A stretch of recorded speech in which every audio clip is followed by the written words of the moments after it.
Atzīmējot Baltijas ceļa 25. gadskārtu, Latvijas banka laiž apgrozībā unikālajai akcijai veltītu 5 eiro sudraba kolekcijas monētu. 1989. gada 23. augustā aptuveni 2 miljoni baltiešu sadavās rokās 600 km garā ķēdē uz 15 minūtēm savienojot Tallinu, Rīgu un Viļņu.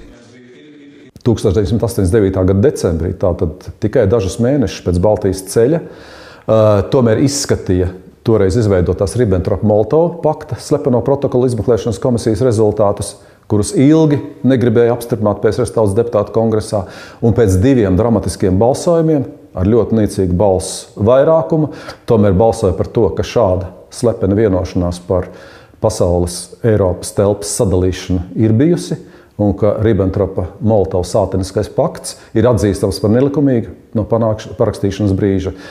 Tas bija tieši tas, kas mums bija jāpanāk. Tas bija arī galvenais iemesls, kāpēc mēs rīkojām Baltijas ceļa akciju.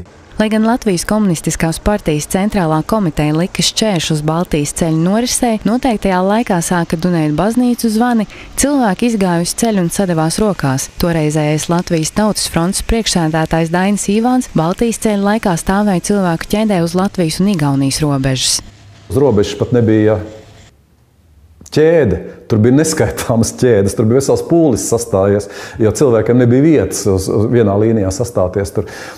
Tad mani pārņēma tāda milzīga spēka sajūta, ka es zināju, ka tie visi ir mūsējie. Laikam jau tas emocionālais lādiņš, ko mēs noraidījām visai pasaulē, bija tiešām tik spēcīgs, ka tas radikāli pēc Baltijas ceļa mainīja faktiski ģeopolitisko situāciju visā pasaulē.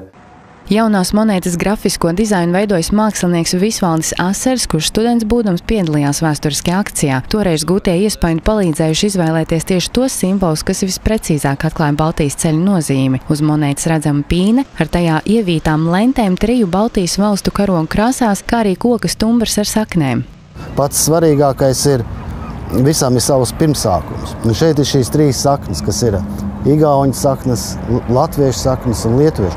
Un tās ir it kā mums visiem vēsturiski kopīgas. Un tāpēc šim kokam ir izcelts tieši šī sakņu daļa, jo bez spēcīgām saknēm nav iedomājams ne stumbrs, ne zarot, ne lapot. Saknes, kuras mostās, kuras ir atsaktas, viņas apvienojās vienā stumbrā un savukārt otrā pusē it kā nosacīta, bet tāpat reizē asociatīva, kad zari jau pāriet bizē. Šīs bizes sastāvdaļas 3, kuras sapinās kopā savijās, veidošot ceļu,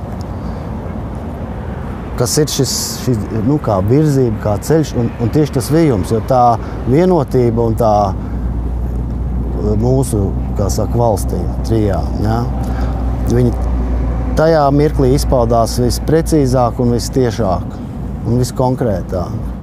Baltijas ceļa 25. gadskārtai veltītās kolekcijas monētas ģipša modeli veidojas māksliniece Ligita Franskeviča un tā kalta Nīderlandē.